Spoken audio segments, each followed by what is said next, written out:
Welcome to this week's episode of the Shill Report, where journalism is reviewed and the stories of the week are expanded and explained. I'm your host, Ryan Ripley. Joining me on this quest to shed the light of liberty on the week's news is publisher of We Are Libertarians, Mr. Chris Spangle. Hello. And managing editor of the We Are Libertarians news site, the one and only Joe Ruiz. Good evening. Guys, episode 9. They didn't think we'd get there. We're there. One more to double digits. I'm excited.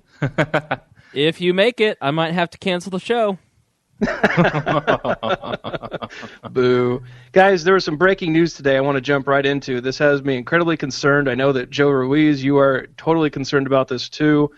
I am not happy about this. We got to talk about it real fast because we have a packed episode, but Ben Affleck has been signed to play Batman. This is breaking news out of Hollywood, California. I am distraught. Joe, your thoughts in 10 seconds. You can't tell me 10 seconds to rant about Ben Affleck playing Batman. The all right, most Chris, awful what do you think? idea I ever. don't understand what all the brouhaha is about. He can't do brooding. He can't do brooding like the last guy that did it, Christian Bale. No. But I think he can make a great Bruce Wayne. He is a perfect Bruce Wayne, but as far as Batman, I don't know about all that. I think the villains will laugh. So, guys, instead of complaining, let's do a solution. Real quick, Joe, who should be Batman if it's not Christian Bale? Charlie Hunnam. Okay, Chris Spangle, who should be Batman? Maya Axton. Maya, I love that choice. And I will take Daniel Day-Lewis as Abraham Lincoln playing Batman. I think that's a dynamic move right there. 7 years ago. There you go. I love it. I think it's a perfect mix. I wish they would have consulted me. All right, guys, we'll see how it turns out. You never know. People didn't like the idea of Heath Ledger's Joker. Turned out brilliant. So let's see what happens. I want to move on to, real quick, the Libertarian Tweet of the Week. Now, Patton Oswalt, if you don't follow him on Twitter, you're missing out. The guy's hilarious. I think he just trolled all of his followers this past week with real right-wing conservative tweets. Got a lot of attention. Super funny. He tweeted this out, and it tickled me, and I thought it was just something worth sharing. Be a warrior that your son may be a doctor, and his son a poet, and his son a podcaster, and his son a resentful libertarian. I got to say, good stuff from Patton Oswalt. Follow him. That's the Libertarian Tweet of the Week. And finally, the newsroom. Now, Chris, we've avoided talking about this show. I think we both like this show a lot. First season was pretty excellent, but we haven't really talked about it much because it's fiction. Well, but I feel like they crossed a line this week. What do you think? I haven't seen this week's past episode, so I can't say one way or the other. I'm going to play for you guys a clip. I want you to see what showed up in a past episode here. We're going to play it for the audience as well. I think they've crossed a line that we're going to have to boycott this show, guys. So we're going to get this playing, and we'll comment. I think you'll agree. We'll comment on a second. Campaign reporting. I told my bosses that nobody was covering Ron Paul, and they were like, go do it yourself. And I was like, really? And they were like, really? So, Ron Paul 2012! Is this your... Woohoo! Okay. Seriously? Yep, she's into it. The end of that sentence. And plainly his concern is with the middle class. The middle class are the very... The better point is we don't need clean air and water regulations. We don't need FEMA. We don't need antitrust laws. We don't need the IRS or the Department of Education or the Federal Reserve. We need freedom. What the hell did you just say? If you listen to Ron Paul... I have. He's a batty old crank who wrote instruction manuals on how to get away with shooting the black kid who's stealing your car. He's not Betty White. He didn't write those letters. Yes, he did. And then he signed them, and then he charged money for them, so I don't give a shit if he wants to legalize weed. I can already dial the phone and have an ounce delivered to this table before the check comes. And for God's sake, do it. He did not write those letters, Chris. He didn't do it. He is sort of a batty old crank, though. I mean, it's Aaron Sorkin. What are we expecting? I mean, Josiah Bartlett, the fake president on the West Wing, was a Democrat's wet dream for a president. I mean, he's a liberal guy who writes a liberal show, and of course they're not going to understand Ron Paul's nuance. Half the time, I don't even understand Ron Paul's nuance, but it is what it is. So it's still a great show, and just like with the West Wing, you look over the constant bashing of anything that smells of the right. because it is entertaining and it is fascinating. But hey, it's par for the course. Now, of course, it was tongue-in-cheek with the boycott. I still think it's an excellent show. Just interesting how, Sorkin decided to represent Ron Paul with just a drunk ditzy coverage, or a drunk ditzy girl providing the coverage and trying to spew out talking points. And yeah, it was just kind of you're right, Chris, it's a liberal wet dream on what Ron Paul, how he would be dismissed. But yeah, it's still an excellent show, kind of almost humorous in the way that they portrayed it. Joe, I don't know if you follow this or not. Any thoughts? Yeah, I do follow. I watched the show. I'm caught up now. He knew that the best way to approach and express his opinion about Ron Paul's libertarian approach to government was to, create this character who he thought represented what Ron Paul supporters are. And the problem is, you could tell that the character, he oversimplified Ron Paul's platform without explaining why Paul feels the way he feels about certain issues like the Federal Reserve. And I think that's, like Chris said, to be expected from Aaron Sorkin. He obviously leans to the left. But at the end of the day, he's a Hollywood writer. It's his show. He can do and say whatever he wants to, and the writing's still fantastic. The character development and acting, it's all still great. I'll still watch it. This isn't going to scare me away. Hey, Ryan, are we going to talk about the Ron Paul channel at all tonight? We might get into that if we find time. If not, I think it'll be a pretty big topic next week. Yeah, if we don't get into it, go listen to the Freedom Fiends podcast, FEENS. Freedom Fiends podcast. The title is Another Dinosaur Goes into the Tar Pit. And they're not calling Ron Paul a dinosaur, but I think they really nailed my feelings on the Ron Paul channel, so check that out. So, of course, Sorkin did not give Ron Paul a serious look, but there is some good news on our horizon, guys. Al Jazeera has launched in the U.S., so we now have Al Jazeera America as a U.S. news source. It promises... Really, what this is it's a test of what the American consumer really wants from cable news networks. They're putting a premise out there. They're going to provide more fact-based, more unbiased news, and the real question is, are they going to get the viewership? It's really an interesting experiment that we're going to see that, can 14 hours of hard news and documentaries capture the attention of really an American public that's addicted to infotainment? According to the channel's acting chief executive, viewers will see a news channel unlike the others. As our programming proves, Al Jazeera America will air fact-based, unbiased, and in-depth news. Chris, what do you think about this? Is the American public ready for this kind of news, or have they just put together the ultimate recipe for disaster? It's a little bit of both. I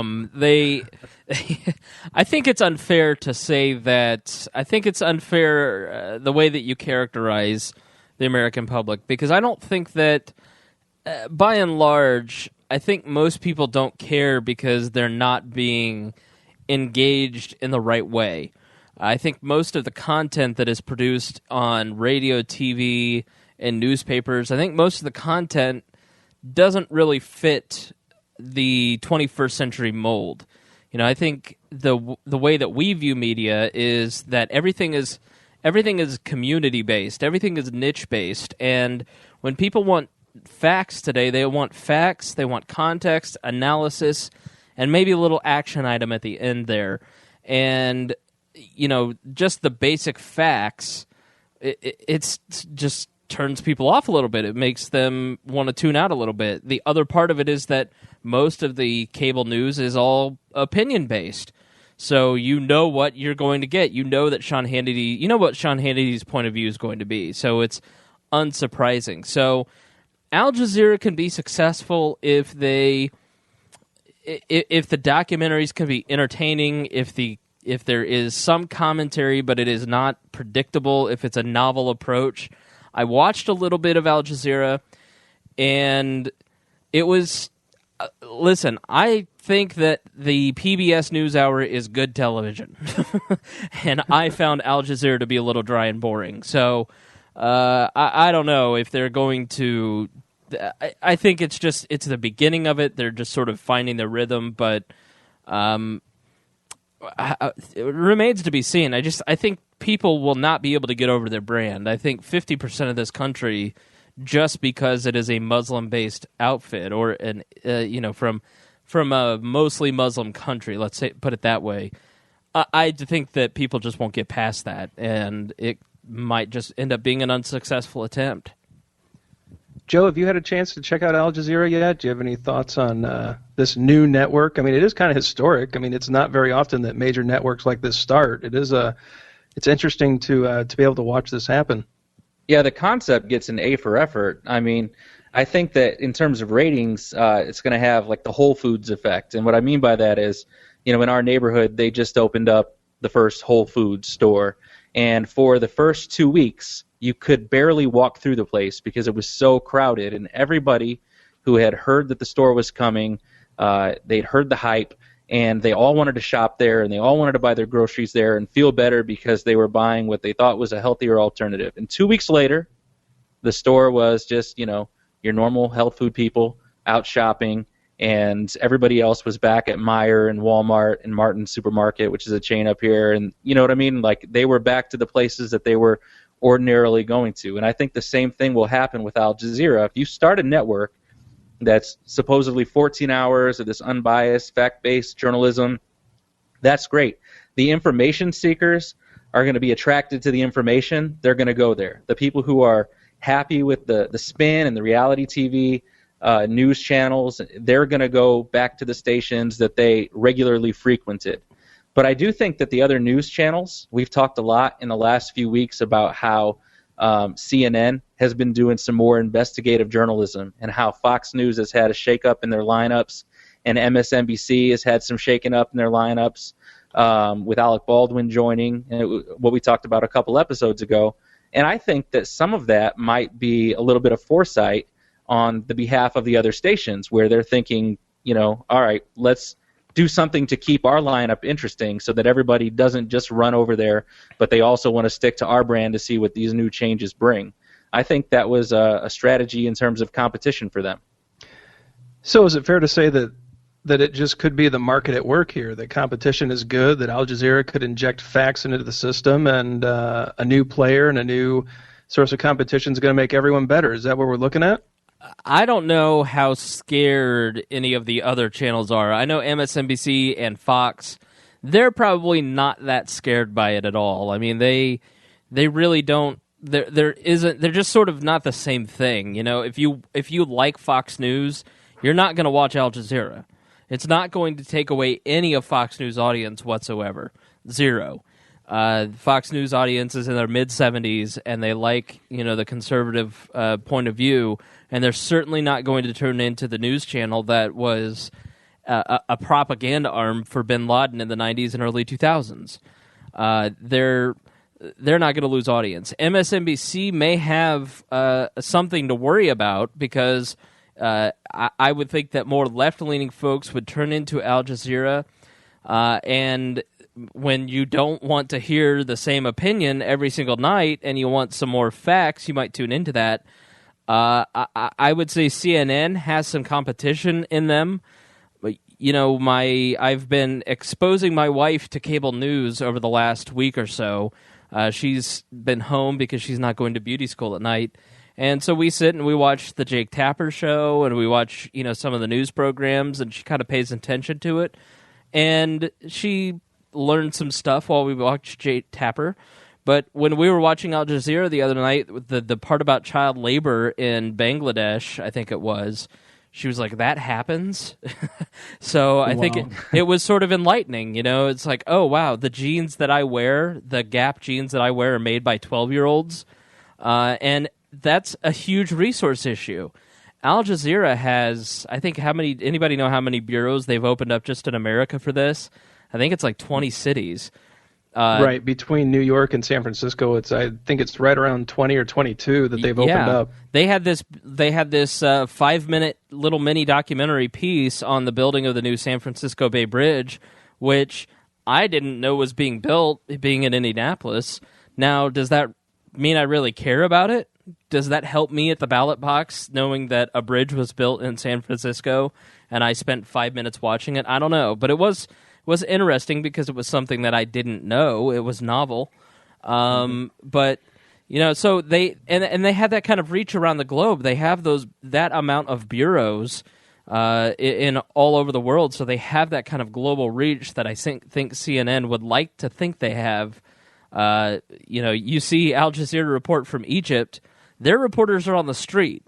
The CNN reporters are in a hotel. The Fox News reporter is in Jerusalem. So, and that's not a joke.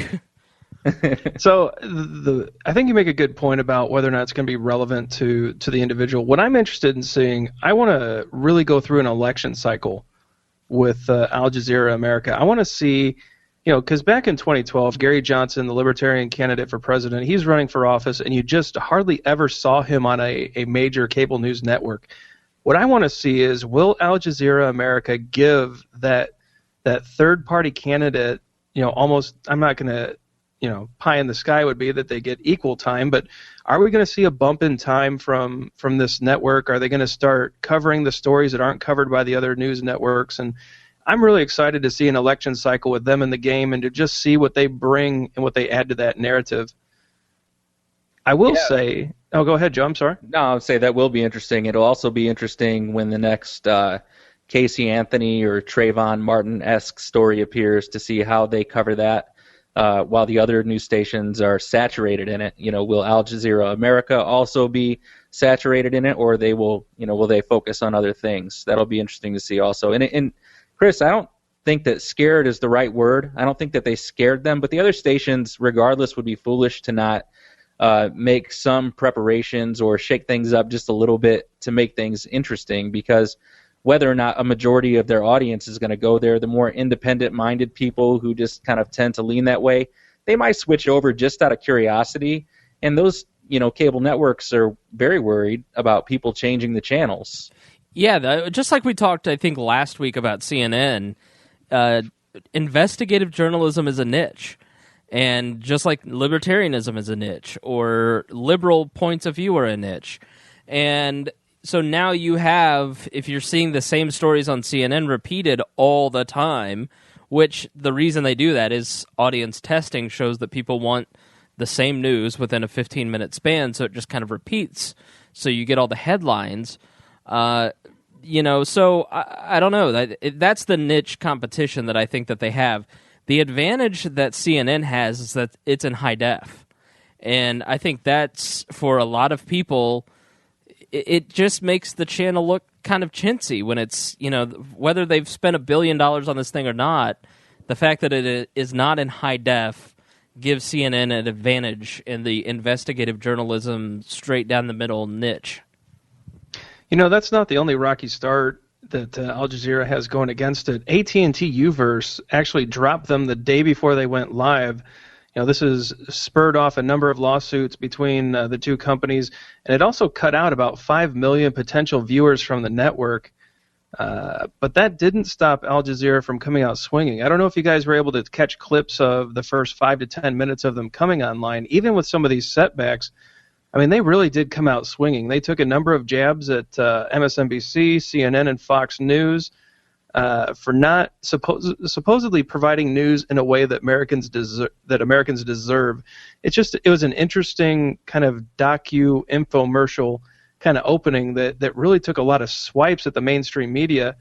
Someone that really caught the brunt of it was Glenn Beck. He was pictured in one of the clips, and he did not take too kindly to it. I want to play for you guys a clip on how Glenn Beck welcomed Al Jazeera America to the cable news world, and then get your comments after it plays. Because Al Jazeera, the voice, quite honestly, the voice of the enemy. Oh no, it's just Soledad O'Brien. Really? Sell me another shill. So yeah, just a real quick clip of Glenn Beck welcoming Al Jazeera America to the cable news world by reminding people that it is the voice of the enemy and that Soledad O'Brien is just another shill. There's a lot of ironic comments coming out there. Chris, it looks like you're chomping at the bit. Nail this one for me. Yeah, Beck has been very critical of Al Jazeera. And it is kind of ironic because in that beginning clip, his staff thought they took a swipe, and he mentioned, no, they put us in the same league as Fox News and CNN and MSNBC. They recognized us as one of the 4 American cable channels for news. Like Let's be proud of that. So I think that's a feather in his cap that Al Jazeera recognized him. Now, he has recognized them in a very negative way. And I don't know if it is... I think it's like 60% his Islamophobia. Now, I like Glenn Beck. I listen to Glenn Beck. I am a Blaze subscriber, but he is a complete Islamophobe. I just... He makes me paranoid about the coming caliphate that will take over the entire world and will kneel before the sword of, the great conqueror. It's terrifying listening to him sometimes, but I listen because it makes me think. And he has been extremely critical. So 60% of it, I think, is just the fact that he's leading the charge against a foreign voice, a propaganda machine for bin Laden, as he calls it. 40% is to promote his own network. They've made a really strong push to get the Blaze on cable providers. Comcast has been a huge victim. So is Dish, not Dish, DirecTV, because they won't put the Blaze on. So his point of view is you're going to put on an Arab American television network, but you won't put on an American-made television network that has clearly demonstrated that people want it by flooding your Facebook, Twitter, and phones. So let me explain that real quick for everybody. Al Jazeera is owned by the Royal Emir of the oil-rich Persian Gulf state of Qatar. Chris, Joe, let's start with you. Chris was kind of given the Glenn Beck spin on it. Joe, do you think this is a huge issue for American viewers that basically the royal family of a Middle Eastern country owns the network that will be providing news to the American people? The only way I really know how to answer that question is that I'm an American and it doesn't bother me. That's really the only way that I know how to answer it. And, Glenn Beck had a lot of comments in this clip. It was like an 8-minute clip, and he said some things that I agreed with. He said some things that I disagreed with. And a lot of it was him making the point that they're willing to put this station on the cable networks, but they're not willing to put the Blaze station on the cable networks. And I disagree with him in the sense that he said Al Jazeera is the voice of the enemy. I mean, does it scare me that President Obama and Hillary Clinton have supported it? Sure, but I mean, that's only because I know what kind of misinformation that they've projected onto the American public in their time. But what I agreed with Glenn Beck on is he said we don't want less voices, we want more voices. And so he's not, he made the argument against Al Jazeera, sure, but I think what he's more upset about is the fact that they're not willing to let more voices on the air on these cable networks, and I completely agree. This is how the market works. Bring in the competition, figure out what the people want, what the people are willing to watch, what works, and go with it. Yeah, I would say that I view them just like I view every other outlet. With complete suspicion and disdain. So, I think that I am getting their point of view. It should not go unnoticed that the entire Al Jazeera Egypt network walked out and did not return to their jobs after they were told by management, essentially the head of the network in Qatar, said, you will support the Muslim Brotherhood, and they walked out and quit. And I think that anybody who thinks that there won't be some top-down influence is foolish, just like Rupert Murdoch does with Fox News. He put Roger Ailes in for a reason. And if you look at the newspapers in Australia right now, the Rupert Murdoch owned newspapers, the covers, the days before their elections, are very anti-labor. And it's just like every news source. You have to watch it with a keen eye. You have to look at it and examine what they're saying and listen to the subtle messages behind it and look at the stories that they're picking. Guys, the images out of Syria have been horrendous for 2.5 years. And all of the sudden, CNN and other news stations are just now starting to put out the images of dead bodies in Syria when we haven't seen that on any of the cable news channels until now. Today, why? What is the reason behind it? And I don't have an answer for that, but I think it's curious. So what is the reasoning behind that? We don't know yet, but we may soon. So you've got to think outside of the box when you watch these outlets or any outlet including us. We're coming from a point of view. I at knife point, make Ryan and Joe pronounce themselves libertarians, right, guys? Right? He's only cut us once, though. I've only been cut once, so it's not too bad. We had to take a blood oath. No, we don't believe in oaths. Yeah, you and your Illuminati stuff. No, it is interesting though, guys, and it's something that what I think of is that it's a wonderful thing that we have the First Amendment, and so we have this freedom of the press, and so that means that news outlets are free to present the news in any way that they see fit.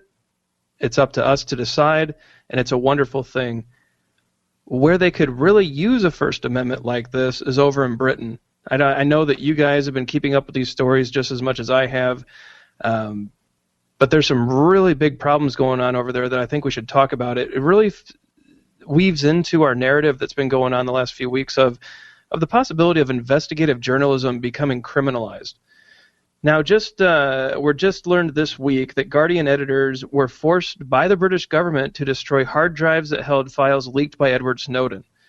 So, under threat of legal action, the Guardian decided to go ahead and destroy these hard drives so that they would not be prevented from continuing to report on the NSA leaks and global surveillance programs. Now, despite being told that these copies were encrypted, that these files exist elsewhere, agents from the government communications headquarters, the GCHQ, which is, I believe, the equivalent of the NSA over in Britain, still required that these drives be obliterated. One agent from the GCHQ told the Guardian editors, "You've had your fun, now we want the stuff back." This is one of those situations, guys, where even though we do like to talk about how the American press is biased, how even our own government is really up to some shady things, what we do not have right now is this kind of actions. These things are not happening here yet. I think we have to keep that in perspective as we watch these British stories unfold. But I do want to pose a question to you guys. Even though that the GCHQ knew, the British government knew that other copies exist, that Edward Snowden is obviously, he's obviously a pretty bright guy. He's given these files to multiple outlets. They're obviously being stored in multiple locations. So knowing that, is this really just some kind of intimidation step against the Guardian?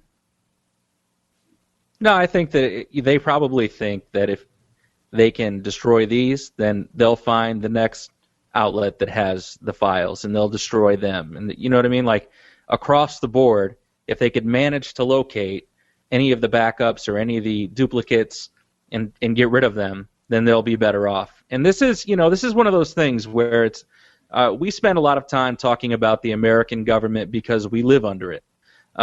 But libertarians, you talk to any libertarian who philosophically gets it, and it's all governments that get too big for their britches on a long enough timeline. And so when you see something like this, it's not like, oh, well, at least we don't live in Britain, because we could absolutely get there, especially with some of the steps that we've taken.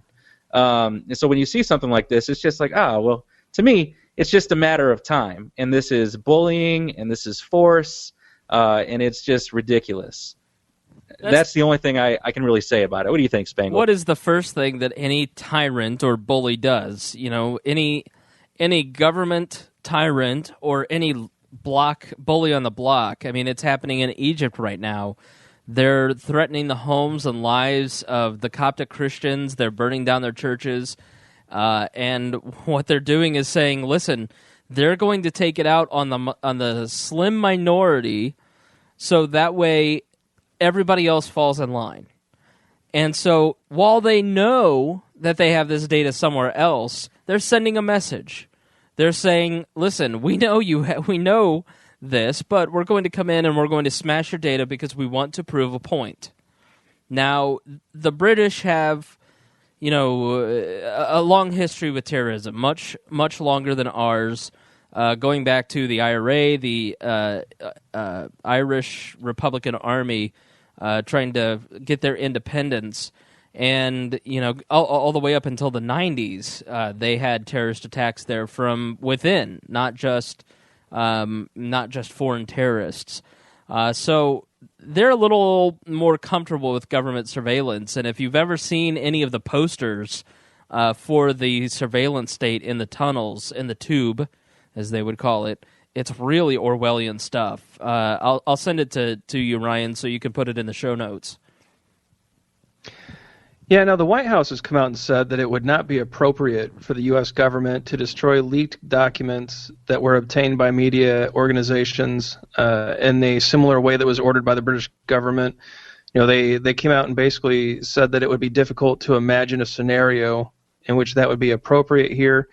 However, the White House did fall short of criticizing the British for taking this action, and Deputy White House spokesman Josh Earnest refused to comment about whether or not the United States actually was in possession of these seized data and whether or not it was analyzing it. Pure speculation on our part. Is the White House involved in this, or did they simply get a heads up like was reported on Tuesday? Well, I won't speculate and accuse them of anything, although I'll always say that I wouldn't put it past them to be involved. But I won't be conspiratorial enough to say they were absolutely involved in this. What I will say is it would be silly of them to make a statement like they made and to come out and say, it would be inappropriate for us to do something similar. How many things have they done? Even with the NSA data collection, and them saying at first that they are not wittingly collecting phone records and various things, we find out that and we talk about this every week. Every time they say that they are not doing something, we find out, in fact, that they are. And so, for them to make a statement like that, it would be interesting to see if down the line they end up doing just that. Not saying anything is probably the right response. It's a little hypocritical if they do say something, and you run the risk of harming your relationship with probably your closest ally if you do say something. So probably saying nothing was the smartest course of action. And to Joe's point, hey, don't you guys remember when it was just limited to Verizon customers and we were just getting their phone metadata? Right. Those days don't come back, do they? Right. At this point, guys, I've made this comment a number of times. I just wish Obama would go on the air and just come clean. At this point, I think they have to assume and realize that Snowden gave Greenwald and Gelman and all these other outlets, he gave them the whole story. So I think Greenwald's just sitting in the wings, waiting for the president to make a statement. There's been no wittingly or no intentional breaches of protocol at the NSA. Now today, bam, they smack him down with a story that shows, in fact, there have been intentional breaches. And it seems like every time the president tries to make a statement to reassure the American people, either Glenn Greenwald or Bart Gelman or even the Wall Street Journal has gotten in on the game. They're waiting right there to just smack this down. I really think it's time for transparency. Even Peter King. Oh, wouldn't that be nice? Yeah, even Peter King, the most disgusting, disgraceful congressman that we have on the face of the planet. Now that one guy from Florida, the real flaming liberal guy, I don't know, that's a toss-up now, but I mean, I really cannot stand Peter King. I think he is everything that is wrong with government. He is now starting to equivocate and say, maybe we ought to start looking at regulations. And the president, in his interview with Chris Cuomo today or yesterday, started to say, well, maybe we ought to have a public advocate and, someone defending the person that we're trying or going to spy on. So they're starting to capitulate because this thing just does not quit. I mean, it's gone on since early June, and we're almost to September, and it's every single week. It's just a constant drumbeat of something coming out, and it just gets worse and worse for them. Yeah, it's a constant flow of information. And even in Britain, following this hard drive incident, Glenn Greenwald's partner, David Miranda, he was detained in Heathrow Airport for 9 hours under a provision of the UK Terrorism Act of the year 2000. He was en route from Germany to his home in Brazil. He had gone to Germany to pick up files for Greenwald's investigative partner, Laura Poitras, and bring them back to their home in Brazil. The materials he was carrying were not exactly sure what Miranda was carrying, but obviously it was sensitive enough that the British detained him at Heathrow. They don't know, or we don't know at this point if it was classified or not. Jeffrey Toobin of CNN compared Miranda to a drug mule. What do you guys think? Is this fair or not? Does this imply that journalism and carrying that basically, if you're a journalist and you're carrying classified information, are you now a terrorist? You can't really call Miranda a journalist, though. I mean, Miranda is, my wife went to beauty school and is a cosmetologist. Just because we're married, that doesn't make me a cosmetologist. So I don't think that you can say that he's a journalist. And I would say that the drug mule concept is probably unfair, and he didn't mean it to be a little bit racist, but it just ended up that way. I guess part of me says, listen, what did you really expect, Glenn Greenwald? They know who Miranda is. They know that, they're going to stop him. You cannot really be surprised or have as much outrage as he did, and then threaten to lose journalistic credibility by threatening revenge, which I thought was kind of sad that Greenwald did that. But on the other side, Miranda is not a terrorist. Did anybody really expect him to be a terrorist? This is just basically them sending a message, being thugs, just like they did at The Guardian. And it's completely ridiculous for the British government to treat him like a terrorist, because he is not one. Yeah, I agree with you in the sense that, okay, you could say that Miranda's not a journalist. And yes, they knew who he was, and they could probably draw that conclusion that he was going there to get something. The problem is that drugs and the content or the information that he was, potentially bringing back, I don't think that there's a comparison. I think that's apples and oranges. Obviously, drugs have the ability to do people harm. The people who buy them most likely are doing that harm of their own volition. But this information, it only really does the government harm because it shines some light onto some dark secrets that they've been keeping. And The Guardian has been pretty consistent. It's been probably the most consistent outlet, would you guys say, in terms of releasing some of this information that's really shed some light for the American public on some of the things that our government has been up to. And so I think it's interesting, I mean, even going back to just having those files destroyed, it's just a shame because, who's going to start to release that information now? Who is going to put out those secrets? If they did send that message, is someone going to be bold enough to stand up and say, I've got that information as well, here's what they're doing now? Or is everybody just going to kind of shut up? And what does that do as far as, keeping the minds of Americans who want to know and who deserve to know? How does that affect us? So, think back to the president before all of these scandals, before all these problems. The media loved him, right? So he was the darling of the media, could do no wrong. And then he gets caught spying on the Associated Press. And what happened? All of a sudden the reporting got a little sharper.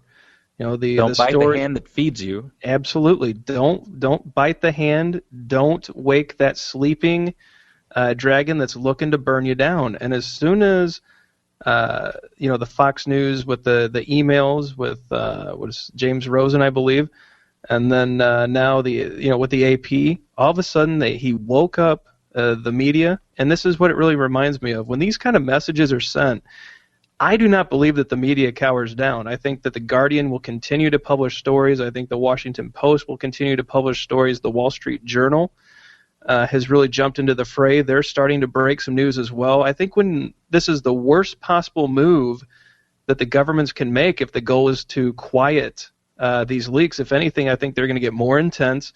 And then now you're going to have people like Glenn Greenwald, not necessarily looking for revenge, but I think he's going to be very attentive to the narrative that the White House is putting out, and now he's going to be looking to tag them at every moment. So if the president says, the walls within the NSA are blue, Glenn Greenwald is going to release a document that says, no, they're red, and here's the proof. And I think that's going to be I think it's going to be tit for tat for the next few months here, where every time the White House tries to get past this, Greenwald's just going to pull them back in. I think the Washington Post is going to be in on this game.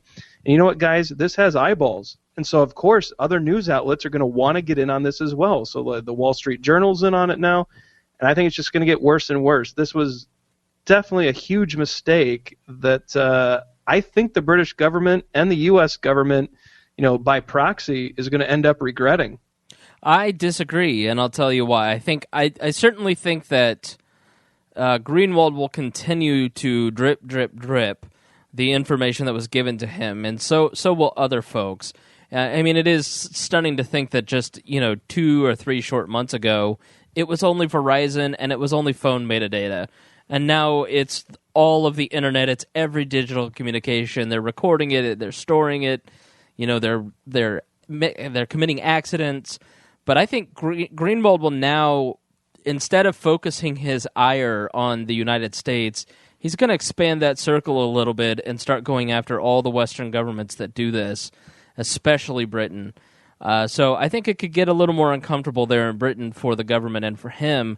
But as far as the public's attention, I really think we're witnessing some scary things taking place in the Middle East. And you're now starting to see the media pay attention to that, and whether or not that is by design or whether that is just okay, it's undeniable, because if you look at these videos, it's clear that Assad is using chemical weapons, and so now we're going to talk about it. I think that's where the public's attention is about to focus. And the NSA thing is still going to come out, but it's not going to be as top of mind, here in the next month or so, as the Middle East goes into, it just descends into further chaos.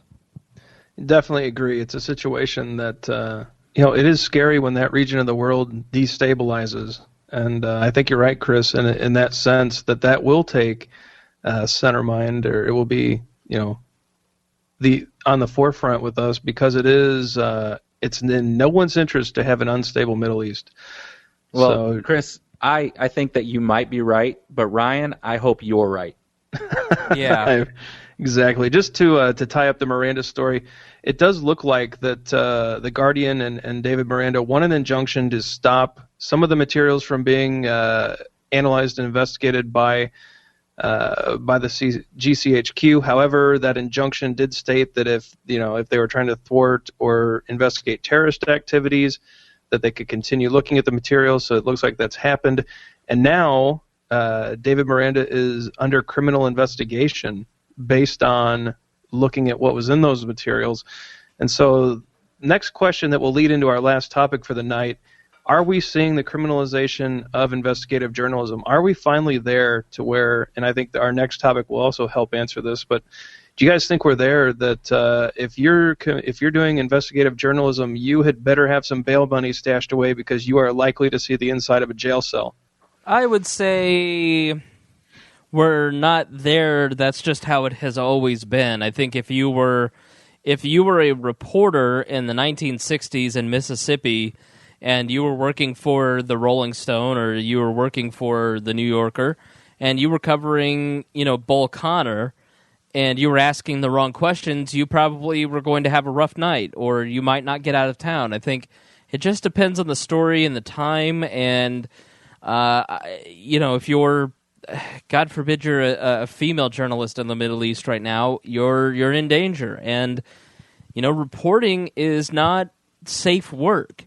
It is safe if you're in a newsroom and all you do is just report, the crime reports that you can easily pull off of the printer, or you're just reporting press releases, or you're David Gregory and you don't say anything of any substance.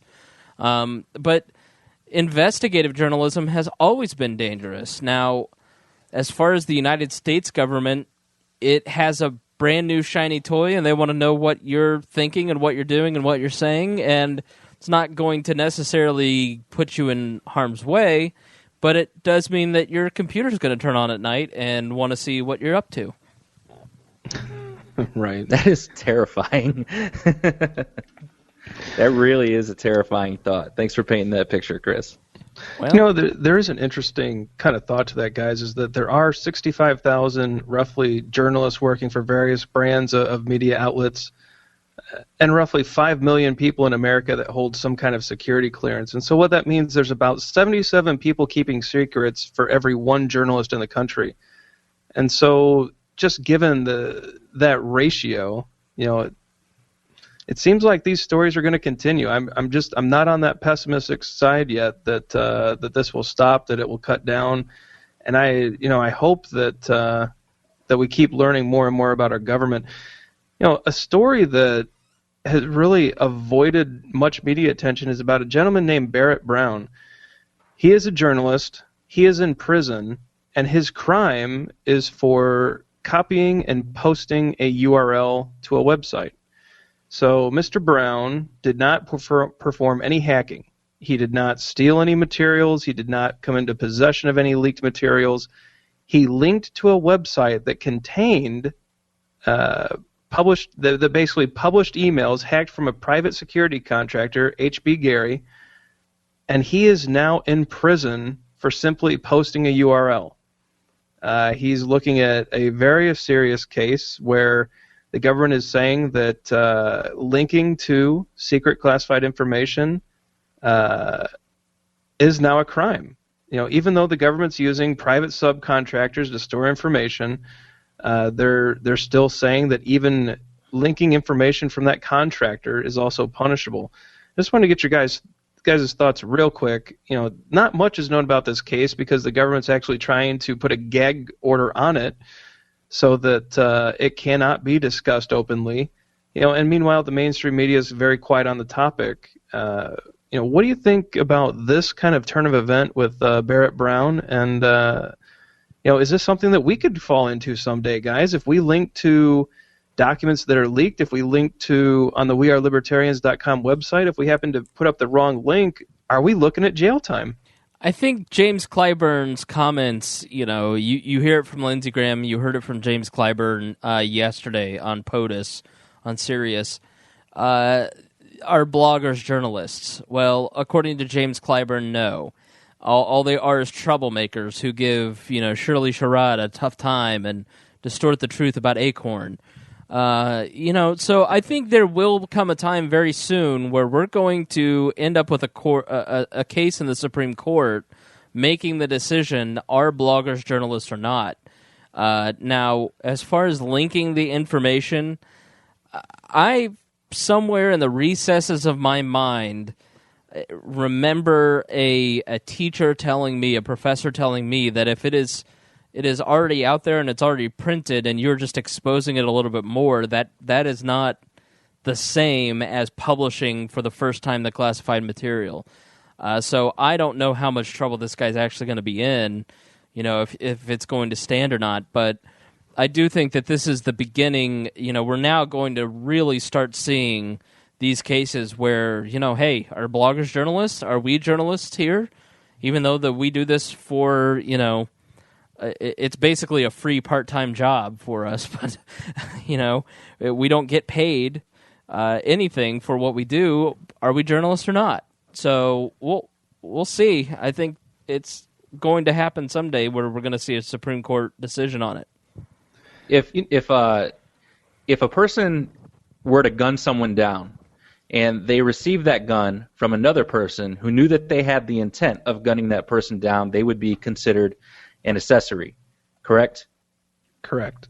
Okay, so I can see the government's justification that if a person releases information that shouldn't be released and they consider that crime, then a person who links that information and further puts it out or further projects it would then be an accessory to the original crime. I can see the justification. I disagree with the premise that it's a crime in the first place.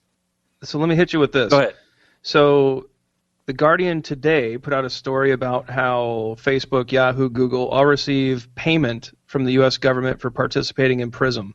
Those funds go towards infrastructure and compensating them for, whatever things that they go through. Now, that article listed a number of classified documents that were attached to it that were opened up, And I linked those documents on the We Are Libertarians Facebook page, which everyone should be checking out. If you're not, there's a lot of great stories out there. But this was linked to that page. I linked classified documents to our Facebook wall page. So are you saying that, I know you don't believe this, but are you saying that there could be a case, there could be a way to say that posting that out there made us an accessory to the Guardian's leak? State is going to state, man. Well, yeah, kind of. I mean, like I said, I disagree with the premise that putting that information out there for the people to consume or to understand is a crime in and of itself. And so, to my mind, it shouldn't be an accessory. It shouldn't make you a criminal by sharing that link. However, if they are going to make that argument that, situation A is a crime, then I can absolutely see how, they could justify legally what we do, and sharing something like that would make us criminals also. Sure. And this, guys, last week we had a great time with Rob Kendall. He joined us here on the Shill Report. We didn't get to a story about James Risen and some other stories about Eric Holder where James Ball and James Risen were both in the midst of criminal proceedings as well. It just seems like every week now we're seeing stories where a journalist is in, either sitting in a prison cell or awaiting a trial, either for accepting or reporting on classified information. My concern is that this trend is not going away, and that even regardless of the promises made by this administration, prosecutions are going to occur. Do you think I'm overstating the problem, or is this the new normal? No, it's the new normal. I mean, it's the Obama administration and Eric Holder especially have been very they really don't care about freedom of the press. They just don't. I mean, I am totally shocked that the Obama administration doesn't give a crap about the Bill of Rights. I don't know about you guys, but I personally am appalled. So they have gone after how many people have they charged? How many journalists have they charged with the Espionage Act? It's like more than all combined presidents previously. And so I just think it's the new normal. Yeah, I think it's the new normal too. Can you imagine a two-man cell in some prison, two roommates or cellmates who are just getting to know one another? This better not go where I think it's going to go. What are you in for? What are you in for? Yeah. Oh, man, I killed my wife. What are you in for? I was a journalist. I think it's amusing that you made the murderer, you gave the murderer that Puerto Rican accent, Joe. I think that's kind of racist. It's kind of racist. No. Being Puerto Rican, I can do that because I'm minority adjacent. Yeah, that's why we can make fat jokes, Ryan. Oh. Hey, we're smexy, Spangle. Stop. All right, guys. I think we put in our work for the week. We hit on the topics of the week. Now, unfortunately, Joe, you're going to be disappointed. Now, Joe Ruiz, we actually have a review on the iTunes page, which all of you should be visiting. Leave us a review. Tell us your thoughts about the show. We'd love to hear it. But one listener decided that they love the introduction that Joe Ruiz does to Jay Carney Says What. This person is a mental patient. Yes. There you go, Joe. Yeah. So you do have a fan. Unfortunately for you, Joe, Jay Carney was on vacation this week. So we're not going to play Jay Carney Says What this week. The listeners, you need to tune in next week because we're going to debut the new jingle, the new intro and outro for Jay Carney Says What. In the meantime, we have a new game for the listeners. This is a game that I hope you guys enjoy. It's called Beat That Tweet. Here's the game, guys. I'm going to read to you a tweet and give you 3 possible names of the person who sent it. You're going to tell me who sent it. Sound simple enough? Sure. All right, guys. First tweet. With Democrats Spitzer, Danger Wiener, and Filner, which party really has the war on women? Was this sent by Lindsey Graham, Donald Trump, or Rudy Giuliani? That seems a little... Who was the first one, Ryan? Lindsey Graham. Lindsey Graham, it seems a little beneath Rudy Giuliani. I don't know why I feel that way, but I do. It's a little too intelligent for Donald Trump. I'm going Donald Trump. Chris is going Donald Trump. Joe, which way are you going? Yeah, I don't think it's too intelligent for Donald Trump at all. It sounds kind of like something he would say, with Weiner potentially running in New York, or at least he was going to, or whatever. I could see Giuliani doing it. I think Graham has other things to shill about. I'm going to go with Giuliani on this. Spangle, you are on the board. Yes, finally. And I was. Thank God you cut me off. I was just about to switch my vote to go with Joe. I'm so gun shy. It was, in fact, Donald Trump who made the comment about the Democrats and questioning which party has the war on women. So, Chris, congratulations. You are on the board, sir. And yet, somehow, I don't feel like a winner. Because it's like a different game. It's just a different game. You're lucky Jay Tweet Carney number was on 2. vacation. I know. It doesn't count unless we're playing Jay Carney. But, Chris, congratulations. No, that's a good game, too, though. I'd like to All make right, a guys. speech. Tweet number 2. This week, John McCain was called in for jury duty. McCain hasn't served on a jury since the landmark case of Man versus Fire. Boo. Was this sent by Conan O'Brien, Jay Leno, or Adam Carolla? It's not narcissistic enough to be Adam Carolla. I say that with all due love and respect. But I love the ace, man. Yeah, I don't know what you're talking about. Carolla loves to talk about Carolla, so it's not going to be him. It's a little, it's a little bit pedestrian. So I'm going Jay Leno. All right, Joe. Chris is going Jay Leno. I am going to go Jay Leno as well, because I think Conan is funnier than that. You both would be wrong. This is actually a Conan O'Brien bit. This was a tweet from Coco. No points awarded this round. I had faith in you, Conan. Yeah. Next tweet. The media elite continue to portray sane voices in Congress as extreme and extreme voices as sane. Their time's up. Americans are figuring it out. Was this A, Glenn Beck, B, Justin Amash, or C, Alec Baldwin? Oh, well, it's not Alec Baldwin. Glenn Beck. Yeah. Joe's going with Glenn Beck. Chris, which way are you going? Who thinks that the media elite continue to portray sane voices in Congress as extreme and extreme voices as sane? I don't think Amash has the juice that he can start, telling off the media yet, so I'm going Glenn Beck too. Yeah, he's going to want to continue to be friendly, get the interviews, get his message out. Beck is in a position where he can pretty much say anything he wants because he is the media. I mean, right. It's like we always say, become the media. If you want to get your message out, that's what Beck has essentially done. So I'm going to say Beck. Don't bash your competitors. Hey, listen to my stuff. So this one's easy. This one was hard, gentlemen. Amash has more juice than you gave him credit for. That tweet came out just a few days ago from Justin Amash. Their time is up. Americans are figuring it out. That was all Amash. Wow. Can you believe that, Spangle? Kind of ballsy, man. It is. He's out there. Here's number 4. Let's see if we can get more than 1 point on the board, guys. This is getting a little sloppy.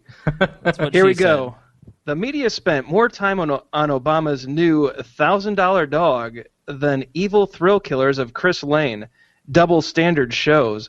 Lamestream media's true colors and desire to exploit. Oh, that is a douchey tweet. And I have an excellent panel of douches for you to pick from, Chris. First Sarah douche. Palin. Oh, Queen douche. Rush Limbaugh. King douche. Or Bill O'Reilly. Prince douche. Was Lamestream Media part of that tweet, did you say? Yes. Palin. Yeah, Palin. Both are going Palin? Yeah. You guys are correct. Yes. Well done.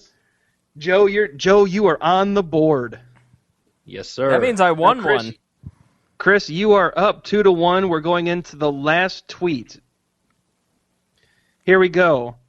I await Jeffrey Toobin walking the block to the Times to perform a citizen arrest of their data mules. Was that Glenn Greenwald, Jay Rosen, or Jeff Jarvis? So someone's taking a cheap shot at Jeff Toobin for his drug mule comment, and they're waiting for him to take a walk over to the Times and perform a citizen arrest. Who would make that tweet? Glenn Greenwald, Jay Rosen, or Jeff Jarvis? Jeff Jarvis, for those that don't know, is on This Week in Google. He's a media critic. He works for writes for The Guardian. Yeah, writes for The Guardian. And it just sounds like his phraseology. So I'm going Jeff Jarvis. Joe, what do you think? Rosen. All right, Joe, you've gone Jay Rosen. Chris, you've gone Jeff Jarvis. Chris Spangle, you are the winner this week. Woo! That was Jeff Jarvis. Can I get a word? Oh. Yes. You're only playing that. You Come on, Joe. Let's give Chris lost. a round of applause. All right. Good job, Spangle. Thank you. Spangle, well, I'd like to thank all the little people like Ryan and Joe. Ryan, you try to confuse. You try. You confuse me. So what do you guys think? Is this a game we should try again sometime? I liked that. Yeah, that's a good one. Well, that's it for this week, guys. I think we had a full news schedule. We hit it pretty hard. We had a little fun at the end, and now it's time for us to say goodbye. For the listeners out there, leave us a message on the Facebook page or on Twitter with the Shill Report hashtag. Find out what we left out of this episode on page 2 of the Shill Report, available on wearelibertarians.com. Listen in on iTunes or on wall-radio.com to hear past episodes. The Shill Report also plays on IndianaTalks.com. And remember, folks, when the media breaks the news, the Shill Report is here to fix it. Good night, everyone.